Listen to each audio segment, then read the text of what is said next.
भगवान जिसके पक्ष में हो गए वो सदैव विजयी होता है, वो सदैव दुख विपत्ति से बच जाता है।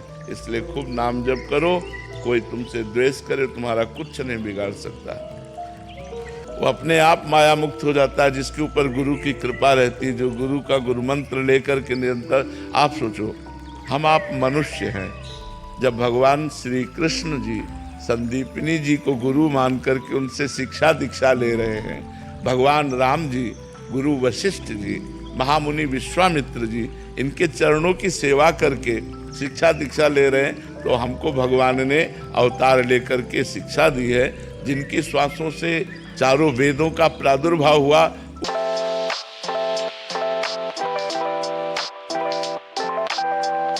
कृष्णा यादव जी, प्रयागराज से। महाराज जी, यदि कोई व्यक्ति हमारे प्रति ईर्ष्या या द्वेष भावना रख रहा है तो उससे हमारा जीवन में क्या प्रभाव पड़ता है और उससे हमारे कोई फर्क नहीं पड़ता, कोई फर्क नहीं पड़ता। हमको कोई बुरा कहता है या भला कहता है, हमारे ऊपर कोई फर्क नहीं पड़ता। हम किसी को बुरा भला ना कहें, नहीं तो फर्क पड़ जाएगा। हमारे अंदर किसी के प्रति द्वेष ना हो, यदि हमसे कोई द्वेष करता है तो हमारा कुछ नहीं बिगाड़ सकता है। वो अपना ही स्वभाव बिगाड़ रहा है, अपने कर्म बिगाड़ रहा है। हमको चाहिए कि हम द्वेष करने वाले से भी द्वेष ना करें, हम दूसरे का जो हमारा अहित कर रहा है उसका भी हम हित सोचें, तो हमारा मंगल हो जाएगा, हमारे पक्ष में भगवान हो जाएंगे। और जिस पक्ष में भगवान होते हैं वहाँ विजय ही विजय होती है, आनंद ही आनंद होता है। इसलिए दूसरों से तो द्वेष करना नहीं, और जो हमसे द्वेष करते हैं उनसे बुरा नहीं मानना। जो हमसे नफरत करें, द्वेष करें, जो हमसे घृणा करें, जो हमारा अपमान करें, हम उनके साथ भी व्यवहार अच्छा करें तो हमारे पक्ष में भगवान हो जाएंगे। भगवान जिसके पक्ष में हो गए वो सदैव विजयी होता है, वो सदैव दुख विपत्ति से बच जाता है। इसलिए खूब नाम जप करो, कोई तुमसे द्वेष करे तुम्हारा कुछ नहीं बिगाड़ सकता। जीवन में जो 4 तरीके लोग होते हैं, कुछ तरीके लोग ऐसे होते हैं जो आपको शुरुआत में मिलेंगे कि हाँ ये अच्छा कर रहा है, फिर अगले स्टेज पे कैसे लोग मिलेंगे जब आप कुछ करने लगोगे, अरे ये मतलब फिर बुराई करना शुरू कर देंगे। जब फिर जब आप उनको इग्नोर कर दोगे फिर और आगे बढ़ोगे, तो फिर आपको किस तरीके के लोग मिलेंगे जो आपकी आलोचना करेंगे, जो आपके लिए आपका बुरा करना शुरू करेंगे कि ऐसा इसका बुरा हो जाए, इसकी आलोचना हो जाए, इसका मतलब आपके बारे में गलत अफवाह फैलाएंगे, फिर आप उसको भी इग्नोर कर दोगे। तो फिर आप चौथे की तरफ बढ़ोगे। वहाँ पर आप क्या है, वहाँ पर आपको लोग गिराना चाहेंगे। गिराना कैसे होगा? आपको मतलब भय से, आपको डरा के, धमका के, या फिर अपने धन का प्रयोग करके, या फिर कुछ भी करके आपको गिराना चाहेंगे। आप वहाँ से भी आप निकल जाते हैं, फिर आपको कोई मतलब रोक नहीं सकता, फिर आप एक अलग तरीके का आदमी बन जाते हैं। पर आजकल लोगों को क्या है, लोग जो हमेशा मतलब किस चीज़ फोकस करते हैं वो थोड़ा बढ़ते हैं, लोगों की तरफ ध्यान चला जाता है कि अरे वो क्या कह रहा है, ये क्या कह रहा है, इसकी सुनने लगता है, उसकी सुनने लगते हैं। तो फिर क्या होगा, फिर लक्ष्य की तरफ ध्यान नहीं जाता, लोगों की तरफ ध्यान जाता है। जो लोग पे ध्यान रखते हैं वो लक्ष्य को ध्यान नहीं जाता उनका। लक्ष्य पे ध्यान रखने के लिए आपको क्या करना है, ऐसे चलना होगा, बिल्कुल ना इधर देखना है ना उधर देखना, सीधे देखना है। यही तो मतलब होगा लक्ष्य के लिए। और लक्ष्य ऐसे नहीं प्राप्त किया जा सकता लोगों को सुन के। लोग हमेशा आलोचना करने के लिए, आपको नीचे गिरने के लिए, आपके जो है रोकने के लिए हमेशा खड़े हैं, हमेशा, क्योंकि वो नहीं चाहते कि आप कुएं के मेंढक बने रहो। वो नहीं चाहते आप बाहर जाओ, आप कुएं के मेंढक बने रहो। जहाँ कोई भी बाहर निकलने की कोशिश करता है वो उसे खींचते हैं कि ये बाहर ना चला जाए, नहीं तो ये जो है फिर हमसे अलग हो जाएगा, फिर हमें जो है इसका सम्मान करना पड़ेगा। अभी हमारे साथ है लोगों का ये है, वो हमेशा आपको पकड़ के रखना चाहते हैं, और जहाँ आप खुले की आज़ादी की तरफ भागेंगे वहाँ आपको वो खींच लेंगे। लोगों का यही करने का है।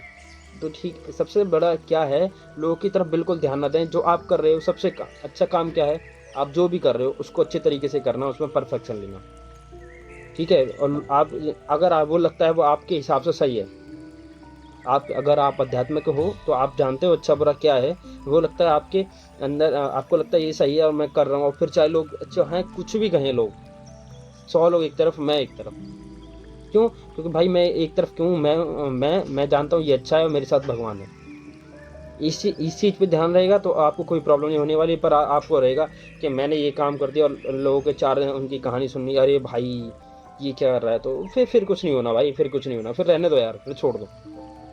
हमेशा काम इस तरीके से ध्यान दो कि ऐसे चलो, ना इधर देखना है ना उधर देखना है, सीधा देखना है, कहाँ देखना है, अब लक्ष्य की तरफ देखना है।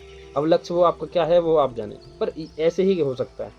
आलोचना से कुछ नहीं होता। लोग ईर्ष्या भी करेंगे, जलेंगे, फूकेंगे, मरेंगे, क्या क्या करेंगे आपके लिए, कुछ ना कुछ करके ही रुक जाए, थम जाए। पर आपको रोकना नहीं है, अपना काम करना, अच्छी तरीके से काम करना है, परफेक्शन लेवल पे काम करना है, एक्सपर्ट लेवल पे करना है और आगे बढ़ना है। जीवन में कुछ बदलाव लानी है। बदलाव क्या है, जिनको बदलाव चाहिए वो फिर ये सब नहीं देखते, वो ये सब नहीं सोचते कि मतलब क्या करना है क्या नहीं करना है। जिनको बदलाव चाहिए तो वो ले आते हैं, कर लेते हैं, करने वाले कर लेते हैं। पर जिनको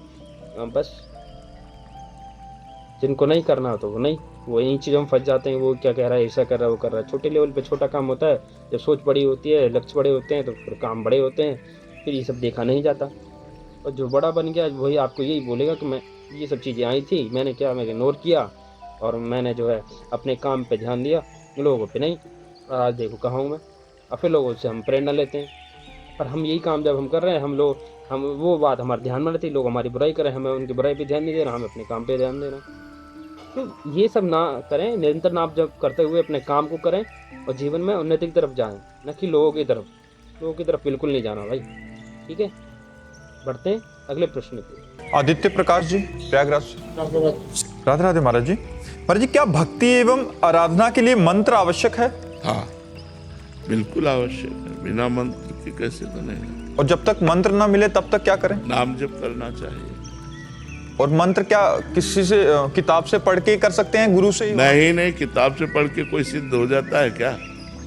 किताबी ज्ञान से कोई सिद्ध हो जाता है क्या? आज तक कोई सिद्ध हुआ हो किताबी ज्ञान से तो हमें बताना। बिना गुरु की कृपा के चाहे शिव बिरंच सम होई, गुरु बिनु भवनिधि तरह न कोई। गोस्वामी जी ने ऐसे थोड़ी लिख दिया है। बिना गुरु के प्राप्त हुए मंत्र से मायामल का नाशी नहीं होता, ज्ञान का नाशी नहीं होता।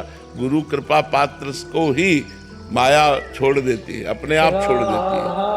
वो अपने आप माया मुक्त हो जाता है जिसके ऊपर गुरु की कृपा रहती है, जो गुरु का गुरु मंत्र लेकर के निरंतर। आप सोचो, हम आप मनुष्य हैं।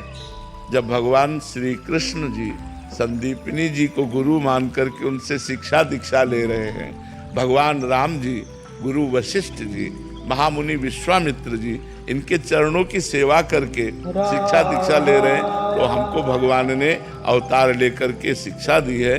जिनकी श्वासों से चारों वेदों का प्रादुर्भाव हुआ, वो भगवान किसी से पढ़े, ये आश्चर्य की बात। जाकी श्वास वेद श्रुति चारी, सो हरि पढ़े, ये अचरज भारी। वो हरि पढ़ रहे हैं, वो गुरु चरणों में बैठे हैं। हम लोग तो अज्ञानी जीव, हमको तो गुरु की जरूरत है ही, लेकिन जो स्वयं परब्रह्म परमात्मा है, उन्होंने भी गुरु बनाया, उन्होंने भी गुरु चरणों का आश्रय लिया। तो हमें चाहिए कि गुरु चरणों का हम आश्रय लें। हम बिना गुरु चरणों के आश्रय के बात बनेगी नहीं। क्या है, देखो कहीं भी जाओगे आपको एक मंत्र तो चाहिए ही चाहिए। कुछ भी करने के लिए मंत्र की आवश्यकता होती है। अब मंत्र वो कैसा हो वो आप जानें, कि एक बिना मंत्र के हम कुछ नहीं कर सकते। वो जीवन में आगे बढ़ने के लिए हमको मंत्र चाहिए कि हम निरंतर नाम जप करें और अपने जीवन में बढ़ें। मंत्र का यही है कि आपको जो है मेहनत करनी है, धैर्य रखना है और जीवन में आगे बढ़ना है। लोगों की आलोचना से बचना है और जो है लोगों की आलोचना से बचते हुए जीवन के अपने आप को सुधारते हुए, न कि बाहर की तरफ देखते हुए। बाहर की तरफ मतलब क्या है, ना कि बाहर की जो आकर्षण होते हुए अपने आंतरिक जीवन को सुधारते हुए। मतलब अध्यात्म हमें आंतरिक सुधारता है, हमें आंतरिक बनाता है, आत्मिक सोचना सिखाता है, आत्मिक करना सिखाता है, जो आत्मिक लड़ना सिखाता है अध्यात्म। इस तरीके से जो हमें ये सब सिखाता है। तो मंत्र की तो आवश्यकता है। जीवन में एक मंत्र मान लीजिए कि हमें जो है किसी चीज़ के ऊपर ध्यान नहीं देना, किसी चीज़ की ओर नहीं देखना, हमें सिर्फ अपने काम की ओर देखना है। हम जो काम कर रहे हैं, अगर हम भक्ति कर रहे हैं, हमें नाम जप कर रहे हैं, तो हमें नाम जप पे ही ध्यान देना है।